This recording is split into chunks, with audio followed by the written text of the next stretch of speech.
Olá, tudo bem?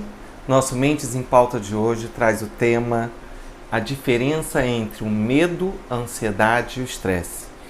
Bia, tem como diferenciar medo, ansiedade e o estresse? O estresse não está ligado à ansiedade? Na realidade, são coisas que estão bem interligadas. A gente pode fazer uma separação didática. Tem horas que a gente não tem como separar, mas dá pra gente fazer uma coisa bonitinha. Por exemplo, a primeira a gente tem que entender que medo e ansiedade são duas faces da mesma moeda. Né? Não dá para dizer que uma pessoa é ansiosa e que não é medrosa. Não dá para dizer que uma pessoa tem medo e não tem ansiedade. Medo e ansiedade é um tipo de reação, de marcação que você tem no cérebro que está ligado à nossa sobrevivência. Então, por exemplo, existe um sistema, e por isso se chama reação do medo, que é acionado toda vez que a gente está em risco. Então, por exemplo, eu vou atravessar uma rua. É natural que eu olhe de um lado para o outro. O meu sistema do medo detecta se alguma coisa está em perigo. Ali eu disparo uma substância no cérebro que vai até a suprarrenal, faz com que a suprarrenal descarregue adrenalina, tá? Adrenalina e cortisol. A partir daí eu entro em estado de alerta e vejo qual o perigo e atravesso a rua em segurança. Então, Esse assim, seria um medo bom, né? esse seria o medo. Qual é a diferença de medo e ansiedade? Porque medo e ansiedade é a mesma coisa. A diferença é que no caso do medo, eu localizo o que está disparando essa reação, né, para me proteger. Então, por exemplo, se eu estou atravessando uma rua, eu tenho medo que um carro me atropele. Isso é um medo, é real. No caso, por exemplo, eu estou num banco, tem um assalto, eu tenho medo real de que aquele assaltante possa me ferir ou ferir as pessoas em volta. Então, eu falo em medo. A reação é a mesma. Tá? De disparar no cérebro um estímulo que vai à suprarrenal, libera adrenalina e cortisol e faz com que eu possa me alertar e fugir ou me proteger. O fato é que isso sempre ocorre. A diferença é que no caso da ansiedade, esse medo é subjetivo, não é uma coisa objetiva. Por exemplo, você tem medo de um chefe. Você trabalha com uma pessoa que você acha que ele não vai com a sua cara, ou que pede coisas demais, ou é uma pessoa muito destemperada. Então você tem um receio em relação a ele. Só que se você pensar bem, qual a probabilidade desse chefe te matar, botar em risco a sua vida? Quase nenhuma. Então, na realidade, a ansiedade é quando o medo não é concreto de risco de vida, quando é um medo subjetivo.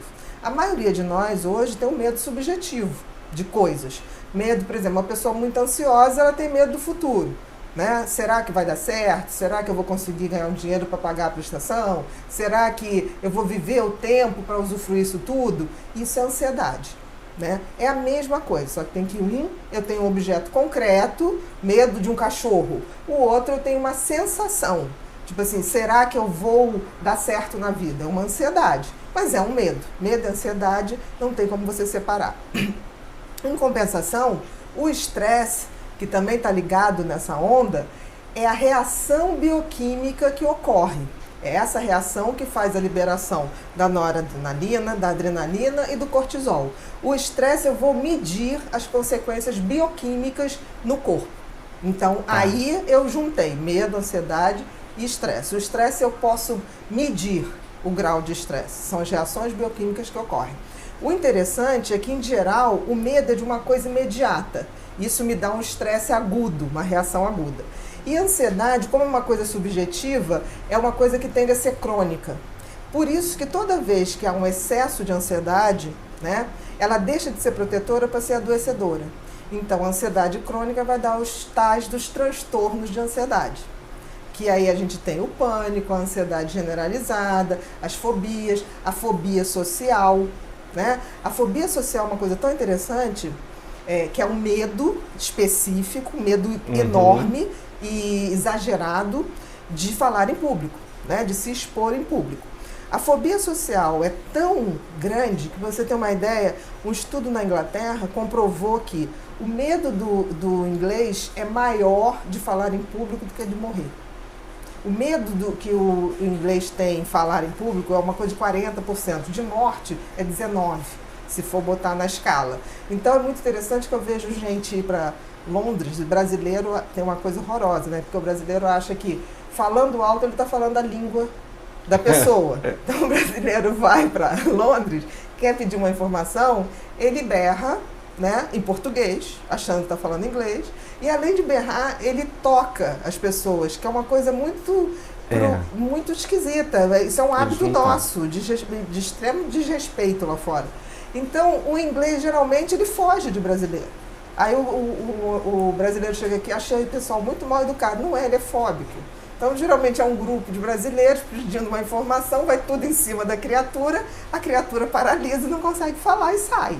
Né? Então, assim, a gente tem que ter um pouquinho mais de visão, porque a fobia social, hoje, ela é muito mais comum do que a gente imagina, as pessoas sofrem por isso, e é um medo, não deixa de ser um medo infundado. Agora, por que a gente chama de transtorno de ansiedade? Na realidade, é um medo, mas é uma ansiedade, porque uma pessoa vai falar em público, o público, você já viu alguma manchete assim, palestrante estava dando palestra, o público se rebelou, matou o palestrante e foi embora para casa. Não existe isso, nenhum palestrante foi morto pelo seu público, né? Mas então, por isso é um medo subjetivo, por isso é ansiedade.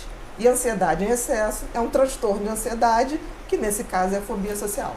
Existem algumas literaturas que falam sobre como a gente pode lidar com medo, com ansiedade, com estresse, né? E que eu costumo dizer sempre no consultório em 4 pilares, né? O primeiro pilar para lidar melhor com isso, alimentação de qualidade, não é a quantidade, exercício físico, terapia, né? E meditação ou relaxamento como um todo.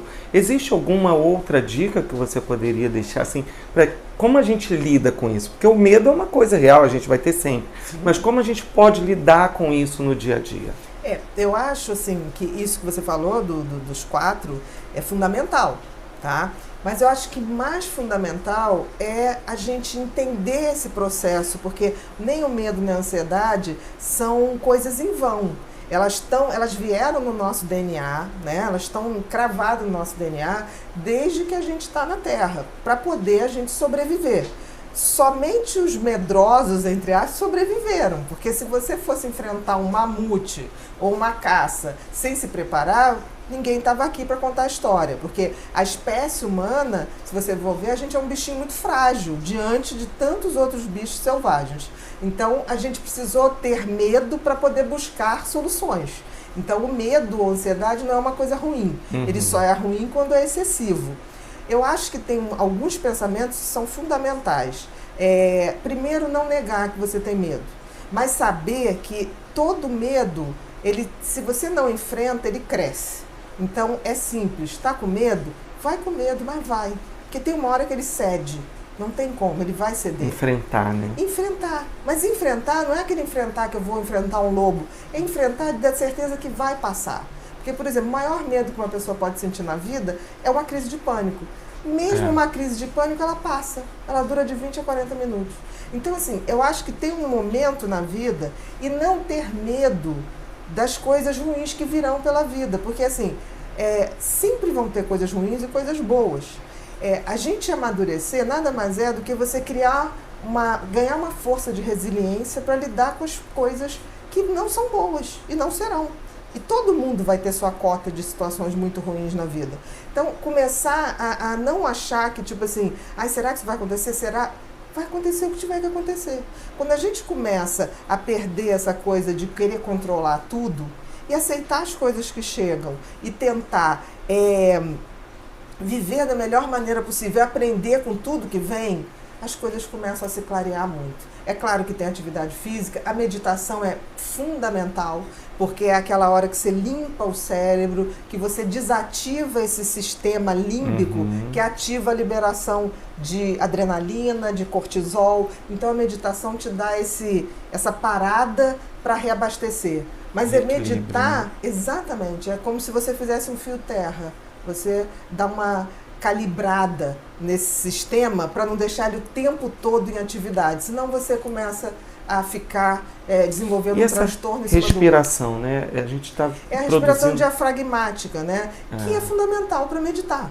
Então, assim, quando você medita, e tem uma coisa que eu acho muito bacana, é meditar no coração, não ficar só na respiração. Eu medito a partir da batida do coração.